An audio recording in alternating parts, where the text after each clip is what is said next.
Today, I should be celebrating my daughter Shalene's 25th birthday with her. Instead, I'm in the midst of a congressional run that I quite possibly would never have entered if my daughter were still alive. My entry into politics initially was about my daughter and her untimely, needless death at the hands of our nation's profit-driven healthcare system. But as I interacted with many in the community in Nevada, as well as across this nation, my quest became less about Shalene. I encountered people like me with their own horror stories and heartache about the lack of health care. I met people who were about to become homeless.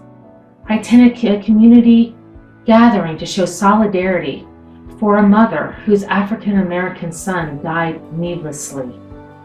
I met people struggling to get by on wages that don't make ends meet. I marched alongside members of the LGBTQ community and held their hand as we passed by jeering protesters. I have known many colleagues of my husband, his fellow airmen, who struggle with PTSD. I am also friends with families who, like mine, have had children with disabilities and are struggling to navigate through a system snarled in red tape and providing inadequate benefits. These experiences have solidified my belief that America is not doing enough to truly represent the best interest of its people.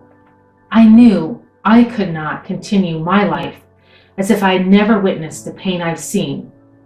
You see, I know there are millions of other people who are in pain and are crying every day in this country. They may not be shedding their tears for the same reason I shed mine, but pain is pain.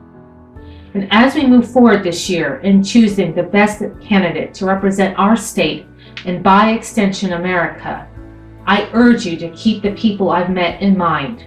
I urge you to ask the tough questions, concentrate on the issues, and ensure your candidate of choice is beholden not to the wealthy corporate donors, but to you, the American people.